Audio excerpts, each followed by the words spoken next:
back, everybody.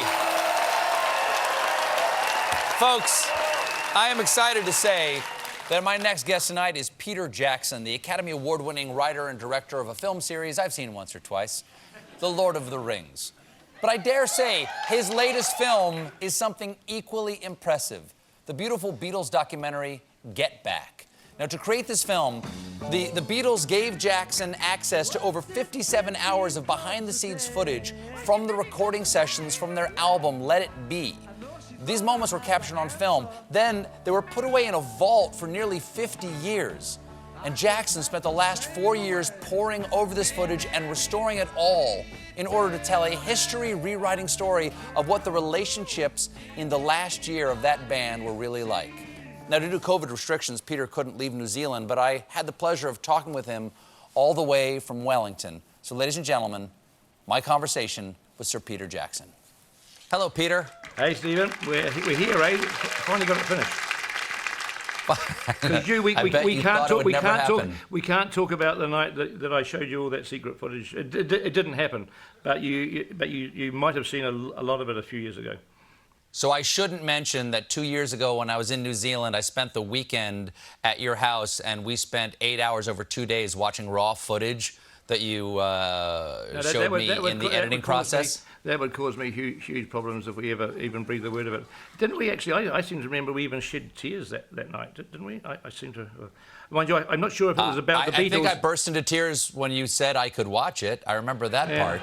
Mind you, the tears might not have been the Beatles. That might have been another thing we were doing. But anyway, that's all right. It's yeah.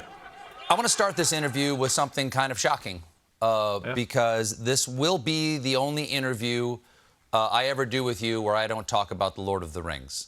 Because, and I don't know how to say this, I don't know how to say this, but The Lord of the Rings is now my second favorite trilogy. My favorite is now The Beatles. I wondered, is this going to be the first interview I ever do with Stephen where he doesn't mention The Lord of the Rings? But you just have mentioned The Lord of the Rings, so... No, but only to mention that I won't mention them. That's it. Okay. Never comes up again. Yeah. We all were sort of sold or taught this history of the Beatles, of this sort of fractious, very friction-filled, argumentative end to the last year of the Beatles. Yes. This three-part film that you've made completely blows that up. They love each other. They're having an enormous amount of fun. There is some friction. Yeah. But they clearly love creating with each other. What do you think? How do you think it's going to change people's view of the end of the Beatles? What's really interesting about it is that, and if it's anything sort of sad or melancholy about it, it's not because you're looking at them breaking up, but you're looking at this huge, biggest band in the world who have done everything. They've done Ed Sullivan, Beatlemania, Shea Stadium, they've gone to studio, Sgt. Pepper, groundbreaking albums. They've arrived at January 1969, and they're trying to figure out what it is to be the Beatles at this point in time. And it's almost like, oh God, I'm going to mention Tolkien. Oh, damn. It shouldn't be happening. At the end of Lord of the Rings, when Frodo says, we set out to save the Shire, Sam, and we did, but not for me, I kind of have started to project that, because the Beatles changed the world, did all this, only to realise that there's not really a place for them. They want to perform to 300 people. They last performed 3 years ago to 60,000. You try to sell 300 tickets to a show, you're going to have 60,000 people queuing up the street. What they want to do is they can't, it's not practical. And so they're suddenly realising what we want to do. We're the biggest band in the world. We have a very simple thing we want to do. We just want to be a rock and roll band. We can't do it. The world has no place for us anymore. I get that feeling from it. That's the bittersweet feeling.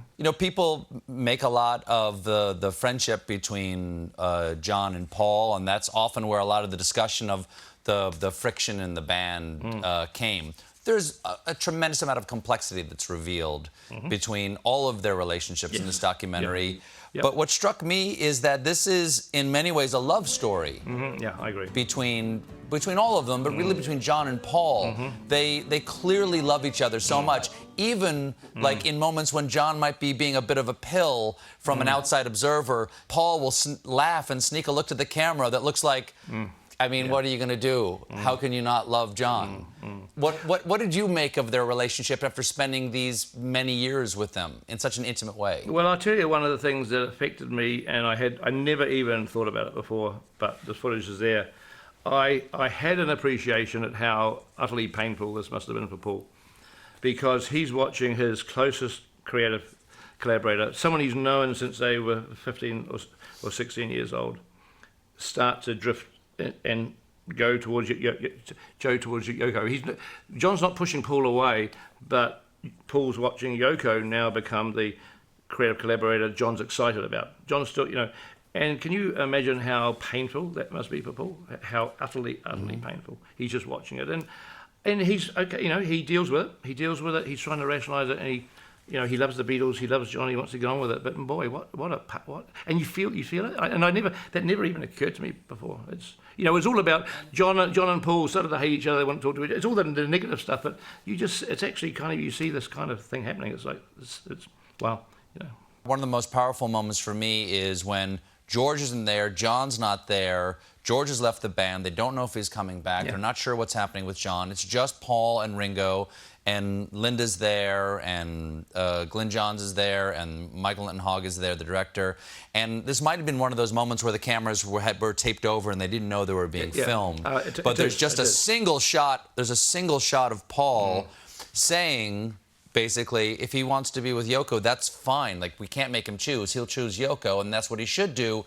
But then the camera just is settled on Paul for, it feels like 45 seconds or something, and he's clearly wrestling with enormous emotion inside about what he could, I project on that, what he could do in that moment.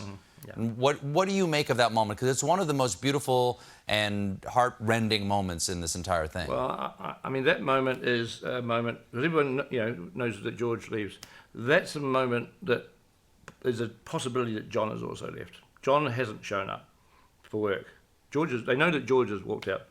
And Paul, just that shot starts with Paul saying, and then there were two. And then he tries to hold the tears back. You know what I mean? We have to take a quick break, Peter, but don't go anywhere, everybody. We'll be right back with the director of the Beatles' Get Back, Peter Jackson.